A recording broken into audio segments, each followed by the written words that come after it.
여러분, 우리 인생은 기다림의 연속이라고 말합니다. 그 기다림이 우리 인생입니다. 어릴 때 학교에서 돌아왔는데 집에 엄마가 안 계시면 엄마가 어디 가셨을까? 왜 빨리 안 오실까? 그러면서 대문 쳐다보면서 기다렸잖아요. 그러면 학교에 안 가도 되는 방학은 또 얼마나 기다렸습니까? 빨리 여름방학이 됐으면, 겨울방학이 됐으면. 그리고 또 생일을 또 기다렸잖아요.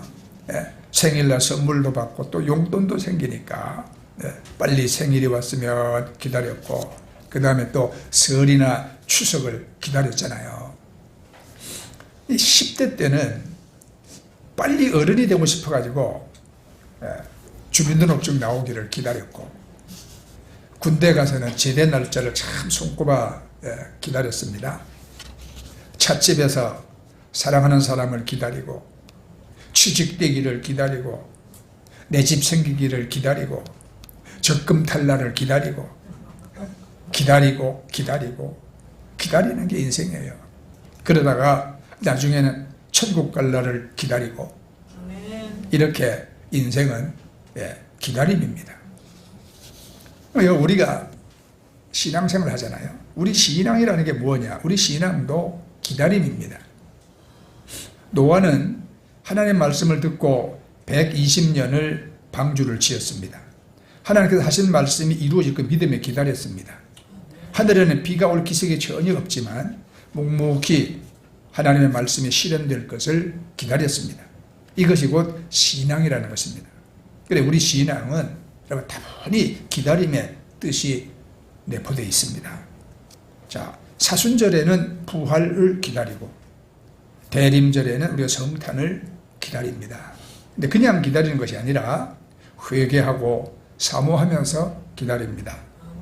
네, 그렇게 성탄을 기다렸던 사람이 세례 요한이었습니다.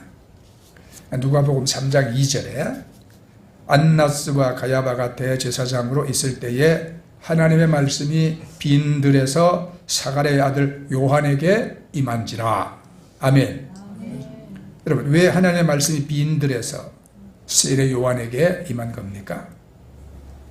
대답은 정답 가르쳐 드릴게요. 세례 요한이 빈들에 살았으니까. 그러면 여기서 질문을 해야 합니다, 우리가.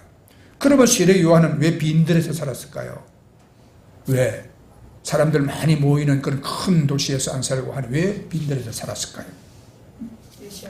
자, 여러분, 세례 요한이 하나님의 말씀을 받았던 빈들은 아무도 살지 않는 땅입니다. 사막은 아니지만 사람이 살 곳도 아닙니다. 황무지요, 버림받은 땅입니다. 이스라엘 에인 케렘이라는 마을이 세례 요한이 태어난 마을입니다. 이곳에 가면요, 세례 요한의 기념교회가 있어요. 저는 가봤어요. 성령으로 잉태한 마리아가 엘리사벳을 찾아가지 않습니까? 그 엘리사벳을 방문한 방문교회가 또 있습니다. 이곳은 사방에 아주 나무가 많아요. 푸르른 나무가 울창하게 있고, 그 다음에 온갖 꽃들이 다 피어요. 과일나무, 오렌지나무, 대추야자 많습니다. 사시사철 그러한 나무들, 꽃과 나무가 병풍처럼 둘러싸여 있는 아주 온화하고 아주 평온스러워 보이는 그런 곳입니다. 세례 요한은 정말 좋은 곳에서 태어났어요. 그런데 왜 세례 요한은 이 좋은 걸 버리고 광야로 나갔을까? 누가복음 1장에 보면 세례 요한이 제사장 가문에서 태어났습니다. 아버지, 어머니 모두 레위 지파 사람이었습니다. 옛날 제사장은 세습제였어요. 따라서 세례 요한은 아버지를 이어서 제사장이 될 사람이었습니다. 그 시대는 종교 지도자가 곧 사회 지도자였습니다. 따라서 이 요한이 제사장이 되기만 하면 모든 경제적, 사회적 특권을 누리며 살 수가 있었습니다. 지금도 저 미얀마나 뭐 라오스나 이런 불교 국가에 가면 그 성녀들이 아주 특권을 누리며 삽니다. 특권을. 버스를 타도 성녀들이 앉는 자리가 딱 따로 그것도 있어요. 예. 그것도 다른 사람 안 앉더라고요. 보니까. 공항에 가서도 입출 수속할 때 항상 우선 대우를 받고. 세례 요한도 그때 제사장이 됐으면 이런 모든 여러분 경제적인 특권이나 사회적인 그런 특권을 누리며 살 수가 있었습니다. 그런데 성경을 보면 세례 요한이 제사장이 되었다는 기록이 없습니다. 누가복음 1장을 보면 세례 요한이 태어난 기사가 있고 2장에 보면 이제 그가 성장했는데 세례 요한이 그 다음에 안 나와요. 3장에 보면 세례 요한이 광야에서 나타납니다. 그것도 사람 꼴이 이상해. 예, 약대 털옷을 입고 메뚜기와 석청을 먹으면서 회개하라 선포하는 자로 나타납니다. 그러니까 여러분 어떤 뭐 부유하나 권세 가진 자들이 입는 그런 부드러운 고운 옷, 예? 화려한 거, 사치스러운 거 그런 거 안 입었단 말이에요. 그냥 낙타, 예? 털옷이라는 게 그냥 낙타 가죽 벗긴 걸로 대충 만들어서 입었어요. 광야에 무슨 뭐 식당이 어디 있습니까? 레스토랑이 있어요. 예. 그러니까 광야에 있는 메뚜기와 석청을 먹으면서 그는 지내면서 거기서 회개하라 선포하는 자로 나타납니다. 그러면 이 제사장의 아들로 태어난 그가 모든 기득권을 버리고 왜 광야로 여러분 나갔습니까? 사실 이스라엘은 광야가 한두 군데가 아니에요. 전 국토의 3분의 2가 광야입니다. 남쪽에서부터 신 광야가 있고 부엘세바 광야가 있고 아라바 광야가 있고 바란 광야가 있고 유다 광야, 엔게지 황무지 뭐 온통 광야로 가득 차 있습니다. 그 광야는 아무것도 없어요. 할 만한 생업도 없고 학교도 은행도 없습니다. 쉴 만한 카페도 식당도 없습니다. 광야는 사람 없고 들리는 소리도 없어요. 공중을 나는 독수리와 바람 소리가 전부입니다. 그런데 왜 세례 요한은 그 좋은 집, 좋은 신분을 버리고 광야로 나갔을까요?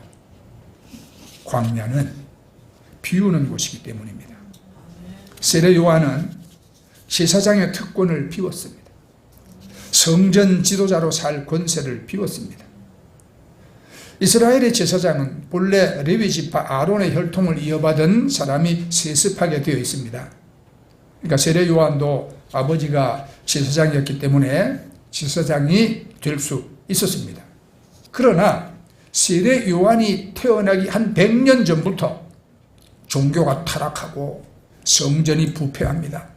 성전에는 믿음 있는 사람보다 장사꾼, 정치꾼으로 넘쳐나고 기도하는 사람보다 돈 있고 힘 있는 사람이 지배하게 됩니다. 그래서 성전은 하나님의 영광이 사라지고 인간의 욕심만 남았습니다. 이런 타락한 성전의 제사장이 되는 특권을 버려버렸어요. 요한은. 그리고 간 곳이 유다 광야입니다. 성경의 세례 요한이 메뚜기와 석청을 먹고 살았다 말하지 않습니까? 고기를 먹지 않았고 포도주를 입에 대지 않을 뿐 아니라 얼굴에 기름도 바르지 아니했습니다. 그리고 기도했습니다. 무엇을 위해 여러분 기도했을까? 우선 자신을 위해서 기도했고 하나님의 성전의 거룩성과 하나님 나라 회복을 위해서 여러분 기도했을 것입니다. 예수님이 마귀에게 시험을 받을 때 여러분 3가지 시험을 받으셨잖아요. 첫째는 돌을 떡으로 만들어라. 이건 탐욕의 시험이에요. 탐욕. 네. 둘째는 성전 꼭대기에서 뛰어내려라. 이거는 허영의 시험입니다. 허영. 여러분 생각해 보세요. 돌로 떡 만들면은 돈 얼마나 벌겠어요? 네. 금방 거부가 될 겁니다. 그 대신에 다른 빵 장사는 다 굶어 죽겠죠. 그러니까 탐욕을 마귀는 우리에게 막 탐욕을 막 부추기도 한 겁니다. 네. 다른 사람 죽든지 말든 너 더 부자 되고 더 힘있고, 그래 그 다음에는 성전 꼭대기에서 뛰어내려라. 사람들이 그런 너를 탁 보면 막 얼마나 너를 추앙하고 존경하고 따르겠느냐. 슈퍼스타가 되지 않냐 이 말입니다. 허영의 시험입니다. 세 번째는요, 내게 절하라. 천하 영광을 다 네게 주겠다. 이제 교만의 시험입니다. 이 세상에서 네가 이것이 될 것이다.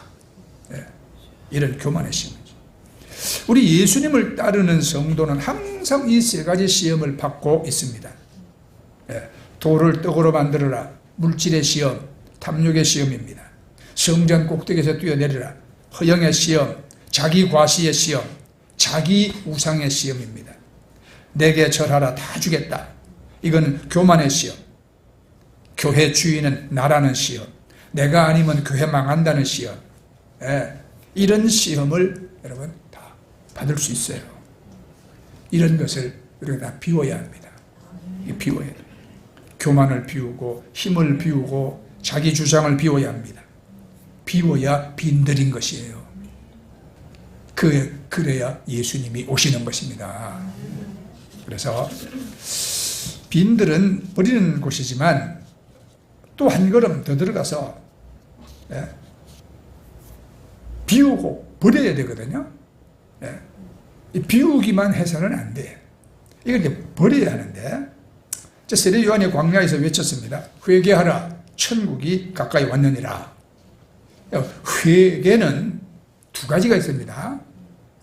회와 개. 회, 설악회집에 파는 회 아니고, 회는 뉘우칠 회자예요. 뉘우치는 거. 개는 고치는 겁니다. 고치는 거. 그래서 뉘우치기만 해서는 회개가 아닙니다. 고치기도 해야 합니다. 그러니까 비우기만 해서는 안 되고 버려야 합니다. 비우는 것이 소극적 회개라면 버리는 것은 적극적 회개입니다. 그래서 사실은 비우는 것도 힘들어요. 그럼 버리는 건 더 힘듭니다. 그래서 무엇인가 버리게 할 만한 능력이 임해야 합니다. 낚시에 푹 빠졌던 어떤 목사님이 어느 날 낚싯대를 탁 꺾어서 버렸습니다. 그게 얼마나 힘든 일인지 모르는데, 그 목사님이 하루는 저수지 가서 낚싯대 탁 걸어놓고 그리고 있는데, 아니 저녁 무렵에 교회당 종소리가 땡땡 들리더래. 오늘 뭔 날이지 종치지 보니까 수요일이더래. 수요일 예배 시간도 모르고 낚싯대 걸어놓고 저수지 앉아있었던 거예요. 황급히 낚싯대 걷어가지고 그리고 예배당을 갔는데, 교회 온 교인들은 목사님 언제 오시나 하고 이제 찬송을 부르다 지쳐가지고 그렇게 기다리고 있는 거예요.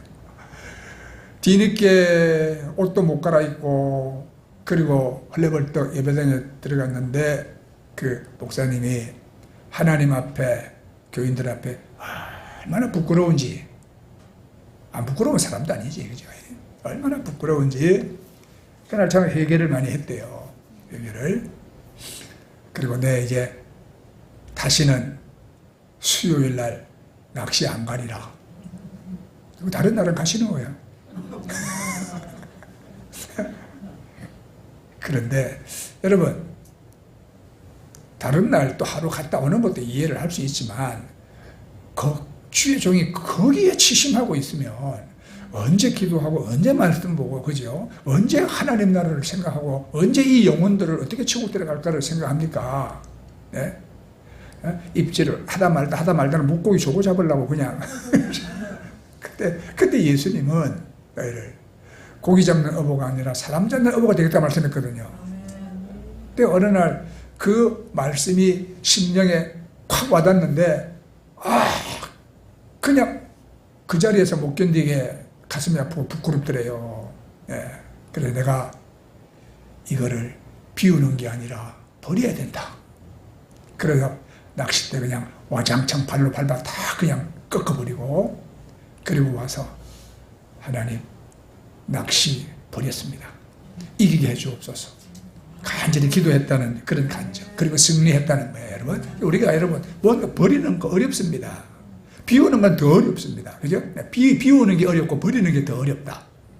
그러니까 이게 뭔가를 우리가 여러분 버리려면 버리게 할 만한 능력이 임해야 하거든요. 예? 무엇으로 버리냐?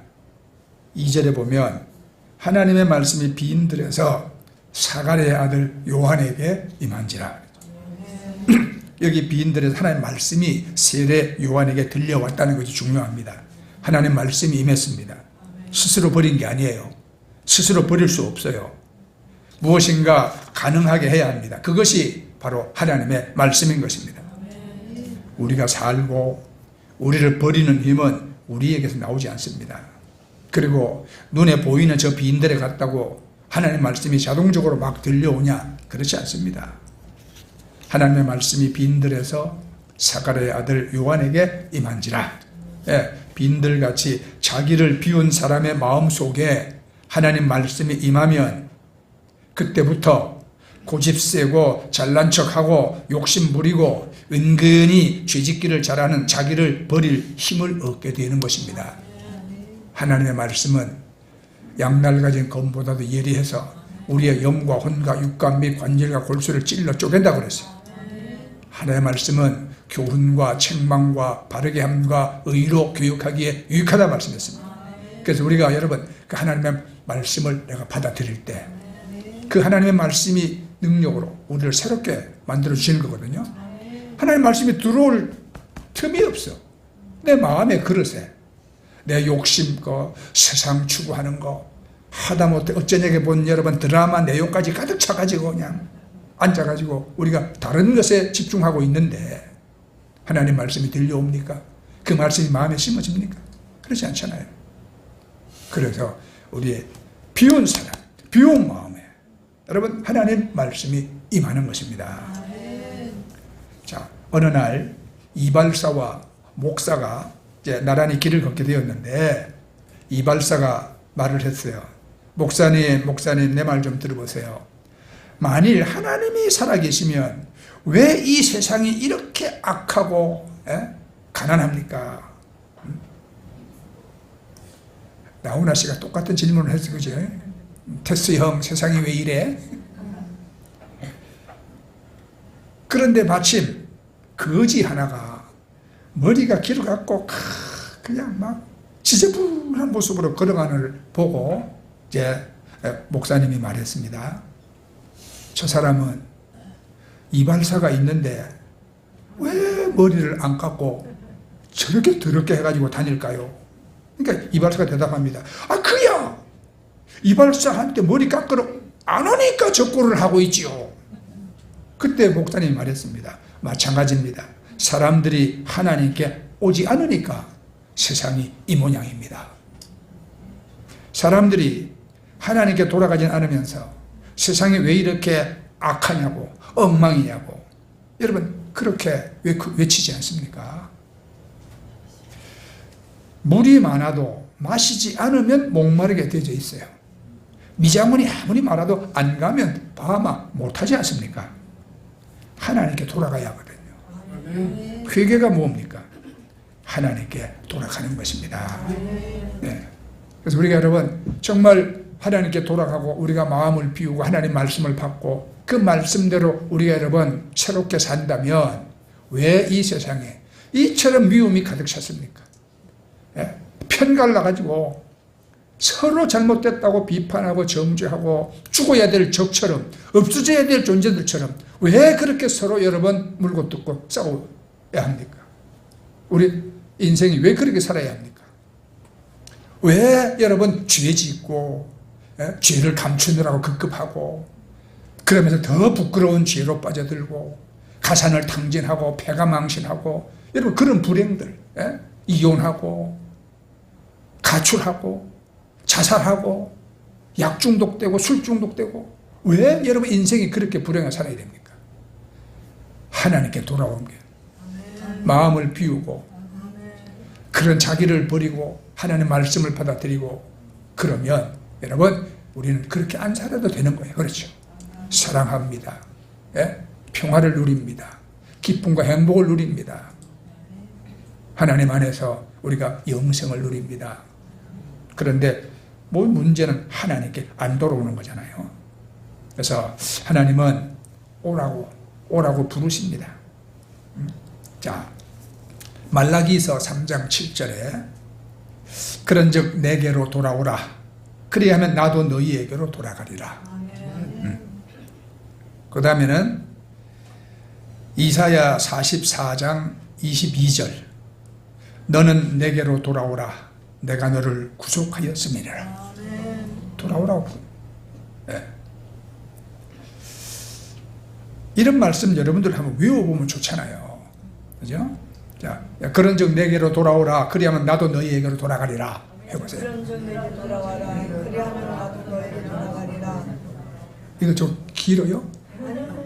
그 조금 더 짧은 거. 너는 내게로 돌아오라. 내가 너를 구속하였음이니라. 너는 내게 돌아와라. 내가 너를 구속하였으니라. 그럼 더 짧은 거. 네? 아모스 5장 4절 말씀. 너희는 나를 찾으라. 그리하면 살리라. 너희는 나를 찾아라. 그리하면 살리라. 아멘. 네. 우리가 하나님께 돌아가면 하나님 우리에게 오시고 우리가 하나님을 찾으면 하나님 우리를 살리셔요. 자, 세례 요한은 구체적으로 무엇을 버리라고 하냐? 11절부터 14절까지 세 종류의 사람이 나옵니다. 첫째는 부자들이죠. 우리가 10절, 11절 보면 이제 무리가 물어 가로되 그러하면 우리가 무엇을 하리이까? 대답하여 가로되 옷 두 벌 있는 자는 옷 없는 자에게 나눠줄 것이요 먹을 것이 있는 자도 그렇게 할 것이니라 하고, 세례 요한이 말한 첫 번째 회개는 물질에 관한 겁니다. 여러분, 아무리 믿음이 좋아도 물질 문제를 분명하게 하지 않으면 이 물질의 노예가 될 수밖에 없습니다. 물질 문제의 기본은 물질의 하인이 되지 않고 내가 물질의 주인이 되는 겁니다. 이것을 위해서 자기 것을 내놓는 훈련을 부지런히 해야 합니다. 신명기 15장 7절 8절 말씀을 보면 내 하나님 여호와께서 내게 주신 땅 어느 성읍에서든지 가난한 형제가 너와 함께 거주하거든 그 가난한 형제에게 내 마음을 완악하게 하지 말며 내 손을 움켜쥐지 말고 반드시 내 손을 그에게 펴서 그에게 필요한 대로 쓸 것을 넉넉히 구워주라. 회개의 첫 번째는 물질의 욕심으로부터 벗어나는 겁니다. 네. 남의 손을 펴라 하지 말고 내 손을 펴야 하는 것이에요. 내 손을. 여러분, 11조 아껴서 부자된 사람 없고 하나님께 작정한 것을 드리다가 망한 사람도 없습니다. 하나님 보시는 것은 물질보다 하나님을 더 사랑하는 것이에요. 사랑하는 것. 두 번째 대상은 이제 세리들이거든요. 누가복음 우리 3장 12절 13절에 보면 세리들도 세례를 받고자 하여 와서 가로되 선생이여 우리는 무엇을 하리이까? 가로되 부과된 것 외에는 거두지 말고 이렇게 했어요. 여기 세리가 나왔잖아요. 당시 세리는 백성들에게 세금을 막 과다하게 책정해가지고 자기 배를 채우는데 급급했습니다. 이것은 우리가 세상에서 얼마나 정직하게 사느냐 하는 문제예요. 대표적인 예가 여리고의 세리 삭개오지 않습니까? 성경은 삭개오를 부자라고 불러요. 삭개오라 이름하는 자가 있으니 세리장이요 또한 부자라. 여러분 생각해 보세요. 옛날이나 지금이나 공무원이 정상적인 월급을 받아서 부자가 될 수 있습니까? 없습니다. 네. 그만큼 이 삭개오가 부정직하게 일했다는 겁니다. 권세를 남용하면서. 그런데 이 삭개오가 예수님을 만나서 결국 회개했습니다. 네. 내가 다른 사람에게 토색한 것은 내가 다 그냥 4배나 갚겠습니다. 그리고 자기 재산을 반을 톡 잘라가지고 또 가난한 사람들을 위해서 막 기부하고. 여러분, 회개는 이런 거예요. 그래서 믿는 사람은 여러분 정직하게 살아야 하는 것입니다. 세 번째는 이제 군인이 나옵니다. 14절, 3장 14절에 보면 우리는 무엇을 하리이까? 가로되 사람들에게서 강탈하지 말며 거짓으로 고발하지 말고 받는 급료를 족한 줄 알라. 여기서 군인은 힘을 가진 사람입니다. 군인의 유혹은 힘으로 다른 사람을 억압하려는 유혹입니다. 군인은 총도 가졌고 칼도 가졌고 탱크도 가졌고, 그죠? 마음에 안 들면 탱크로 확 밀어버려. 이럴 수 있는 것이 군이니까. 이 군인의 유혹은 언제나 힘으로 다른 사람을 억압하려는 그 유혹. 그런데 군인은 힘이 있으나 힘이 있을 때 그걸 아껴야 합니다. 힘이 있기 때문에 빠지는 유혹이 반드시 있다 이 말이에요. 그래서 회개가 구체성을 잃으면 아무것도 달라지는 게 없습니다. 네. 구체적으로 회개를 해야 하거든요. 11절에 부자들에게 말하지 않습니까? 옷 2벌 있는 자는 옷 없는 자에게 나눠줄 것이요. 이거는 우리가 말하는 경제정의 문제입니다. 경제정의. 물질은 나누는 것이 회개입니다. 그 다음에 12절, 13절 세리에게 말하지 않습니까? 부과된 것 외에는 거두지 말라. 일은 정직하게 하는 것이 회개입니다. 거짓과 속임 가지고는 여러분 바른 인생 살지 못합니다. 그거 모래 위에 집을 짓는 거예요. 거짓과 속임으로 자기 인생의 집을 지으면 어느 날 반드시 무너집니다. 무너질 때 크게 창피를 당합니다. 예수님이 가르친 말씀이에요. 모래 위에 집을 짓는 자와 같습니다. 정직해야 합니다. 그래서 우리가 주 예수를 믿고 하나님의 자녀가 되었다, 이런 것은 우리가 정직하게 사는 것, 이것이 회개고요. 14절 15절 군인들에게 백성에게 강탈하지 말라. 힘 있는 사람이 힘을 쓰지 않고 남을 섬기는 것이 회개인 것입니다. 구체적인 거예요. 그렇죠? 이게 뭐 어떻게 하는지 몰라서 아리송해서 이거 너무 어려워서 못하겠다, 그런 게 아닙니다. 회개는 구체적으로 이렇게 하는 거거든요. 탈무드에 이런 질문이 있습니다. 인간이 회개하기에 가장 좋은 때는 언제인가? 여러분, 이 질문에 뭐라고 대답하실래요? 회개하기 가장 좋은 때는 언제입니까? 예? 죄 지었을 때.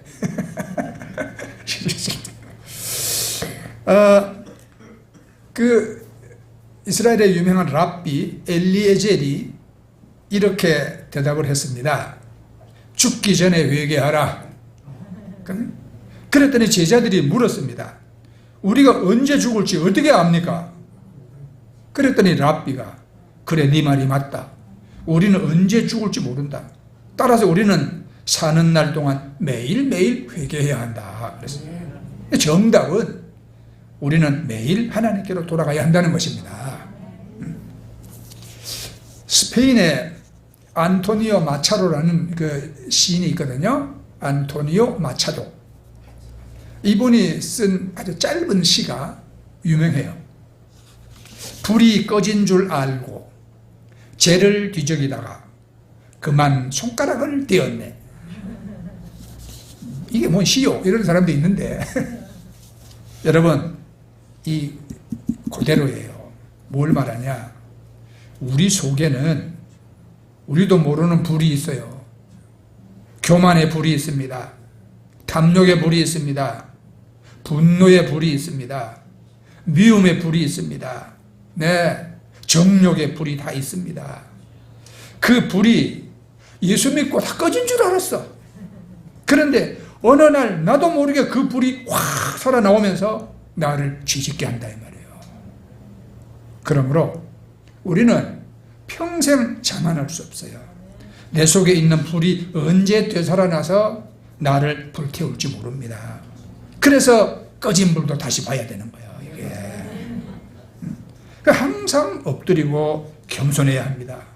이게 평생 회개, 이게 우리가 할 일인 것이에요. 지옥은 죄 지은 사람이 가는 곳이 아니에요. 회개하지 않은 사람이 가는 곳입니다. 천국은 죄 없는 사람이 가는 곳이 아니라 여러분 회개하고 가는 곳이 천국입니다. 그러니까 죄가 문제가 아니라 회개가 문제입니다. 이 세상에 죄 없는 사람 누가 있어요? 다 죄 있지요. 다 죄. 그러니까 죄가 문제가 아니라 회개가 문제예요. 그래서 루터는 이렇게 기도했대요. 주여, 내 속에 선한 것이 아무것도 없습니다. 나를 불쌍히 여기소서. 정말 이렇게 기도할 수밖에 없지 않습니까? 네. 자, 네, 마칩니다. 여러분, 빈들의 마지막은 기다림입니다. 광야에서 회개를 외쳤던 세례 요한의 행보는 철저하게 예수님께 맞춰져 있습니다. 이 세례 요한이 얼마나 훌륭한 사람이냐. 예수님 뭐라고 말씀했어요? 여인이 낳은 자들 중에 세례 요한이 가장 큰 자다 그랬거든요. 예수님이 그렇게 인정하고 칭찬해 주셨어요. 이 세례 요한은요, 끝까지 자기 자신이 메시아라고 하지 않고 메시아를 기다리고 증거하는 자세를 가졌습니다. 이게 쉽지 않았던 것은, 요한에게 이게 참 어려웠던 것은 왜 그러냐면, 그 당시 유대 역사를 기록한 문헌에 의하면 유대인들이 예수님보다 오히려 세례 요한을 더 메시아에 가까운 인물로 믿고 따랐어요.